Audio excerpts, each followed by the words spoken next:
Bab 13 Kirana diinterogasi. Untuk apa?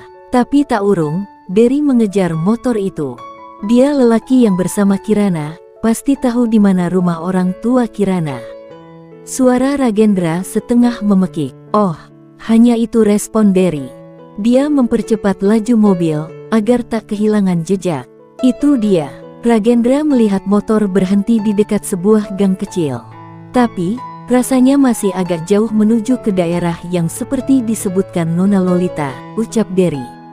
Mungkin ada keperluan lain, sahut Ragendra. Mobil pun menepi di dekat motor tadi.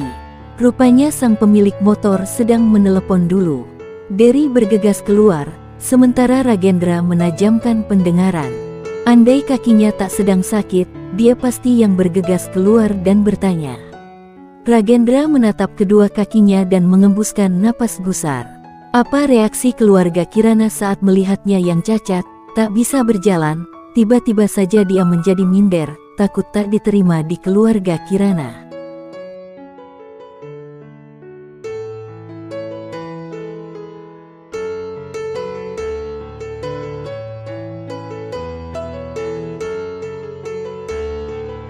Kamu temannya Kirana?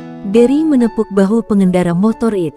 Pria itu menoleh dan menatap Derry penuh keheranan, merasa tak kenal dan langsung bertanya sok akrab. Kirana? Kirana siapa? Tanya pria itu mengerutkan dahi. Kirana ibu dari anak lelaki yang usianya sekitar 6 tahunan. Rasanya Derry bingung harus menjelaskan apa. Hahaha, nama Kirana di dunia ini banyak.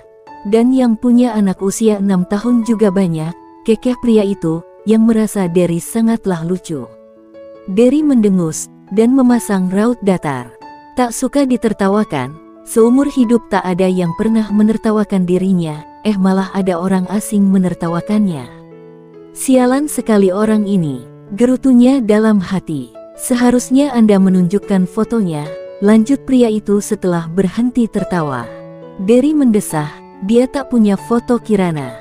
Lagi pula untuk apa menyimpan foto wanita yang bukan keluarga, kerabat ataupun temannya, pikir Derry dengan jengkel. Saya tak punya fotonya, ucap Derry dengan embusan napas kesal. Ya sudah, mana saya tahu kok nanya saya sih. Sahut pria itu menirukan cara bicara tokoh terkenal negeri Konoha. Lalu, kembali menaiki sepeda motor dan memakai helmnya, hendak pergi. Mau kemana? Tunggu. Derry menahan dengan kata-kata. Pria itu menoleh dari atas motornya. Saya tidak tahu, sahutnya. Saya tidak percaya, sahut Derry memaksa. Ya terserah mau percaya atau tidak, bukan urusan saya juga.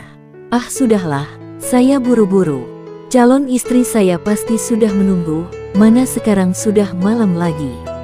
Ujar pria itu, sambil menyalakan mesin motor dan mulai melajukan kendaraan. Derry bergegas kembali ke dalam mobil.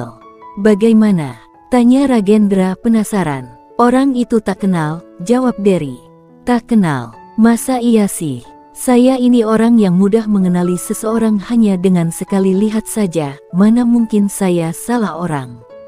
Saya yakin itu dia orangnya, saya ingat betul dengan wajahnya, meski dia pakai helm. Ragendra nyerocos, dia tak percaya kepada Derry.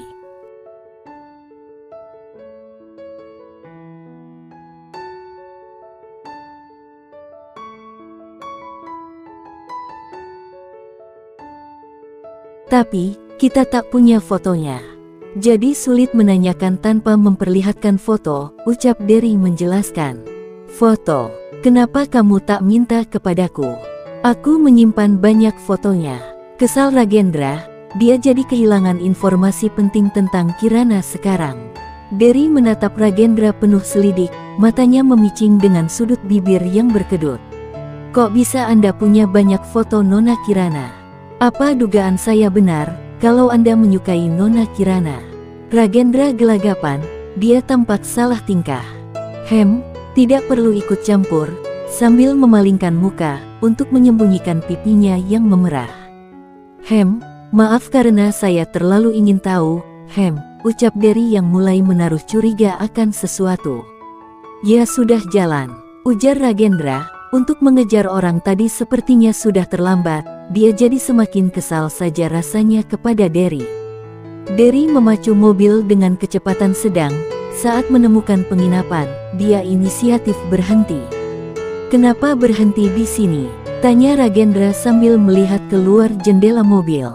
"Lebih baik kita menginap, karena hari sudah malam," ujar Derry. Ragendra tak menyahuti, tapi dari gelagatnya dia setuju, meski dalam hati agak kurang setuju sih. Mereka pun menginap di sebuah hotel terdekat, hotel kecil tanpa bintang atau yang disebut penginapan. Malam ini terasa gerah sekali bagi Ragendra. Dia berusaha turun dari tempat tidur untuk duduk di kursi roda. "Aduh," pekiknya, dia terjatuh dari tempat tidur karena kurang hati-hati. "Kapan kamu akan sembuh?" kakiku, memijat-mijat kakinya yang memar. "Tuan, apa Anda membutuhkanku?" Terdengar suara Derry disertai pintu terbuka dan muncullah wajahnya dari balik pintu. "Kau kemana saja?" gerutu Ragendra. Dia dan Derry memang selalu tidur sekamar kalau sedang bepergian jauh untuk urusan bisnis. Derry adalah orang yang selalu sigap dan siaga membantu Ragendra dalam segala situasi. "Maaf, tadi ada telepon dari," Derry terlihat malu-malu. "Cih, pacarmu," cibir Ragendra. Derry tersenyum, atau lebih tepatnya menyengir. "Calon istri lebih tepatnya," sahut Derry. Dengan cepat, Derry membantu Ragendra duduk di atas kursi roda.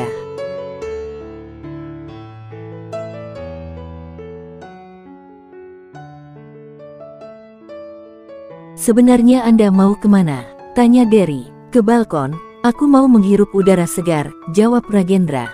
Derry segera membantu Ragendra mendorong kursi roda menuju ke balkon kamar.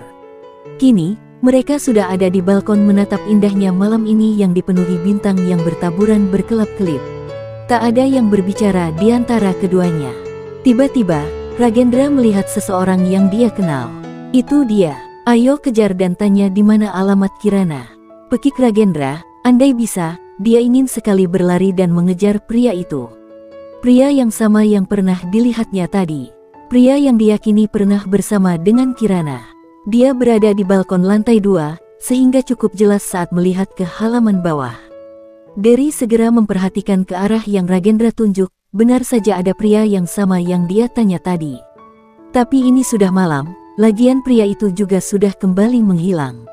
"Nanti pagi kita cari tahu tuan, sepertinya pria itu menginap di sini juga," ujar Derry memberi solusi. Lagi-lagi, Derry membuatnya kesal. "Ya sudahlah, terserah." Lalu Ragendra memilih untuk memutar roda kursinya, untuk kembali ke dalam kamar dan tidur. Dia ingin tidur secepatnya, agar segera pagi. Paginya, Ragendra dan Deti tak bisa menemukan pria itu. Karena ternyata sudah cekot sejak pagi. "Ini semua gara-gara kamu," kesal Ragendra, yang hanya ditanggapi santai oleh Derry. Di tempat lainnya, waktu menunjukkan jam 10 siang, tampak di sebuah tempat yang cukup asri, dengan penduduk ramah yang saling menyapa. "Kami nggak habis pikir, kenapa kamu menikah tanpa kami ketahui? Siapa wali nikahmu? Apalagi saat pulang sudah membawa anak sebesar ini, dan suamimu tak ikut pula." Seorang wanita muda tampak sedang dimarahi oleh kedua orang tuanya, yang tidak lain adalah Kirana. Ya, Kirana terpaksa berbohong dengan sudah menikah dengan seorang pria kota. Dan suaminya sedang bekerja jauh di luar negeri.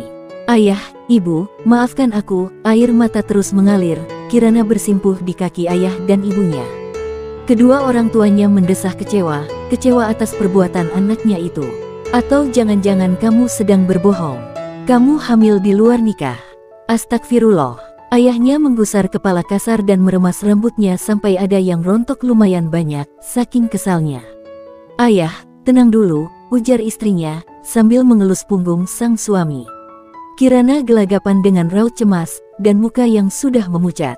Kok bisa orang tuanya menduga hal yang benar? Bagaimana ini? Kalau ketahuan bohongnya matilah dia. Tapi, apa harus jujur dengan mengatakan kalau dia sudah memperkaos seorang pria yang mengakibatkan dirinya hamil? Sungguh hal ini memalukan dan di luar nalar. Katakan yang sebenarnya Kirana. Ayahnya mulai membentak. Kirana semakin menunduk dalam, dengan kedua tangan saling meremas dan tubuhnya gemetaran. "Kiran, bentak ayahnya lagi. Mata Kirana semakin deras mengalirkan buliran bening, bagaikan sungai Nil. Ayah, ibu, dan akhirnya, apakah dia akan jujur hari ini?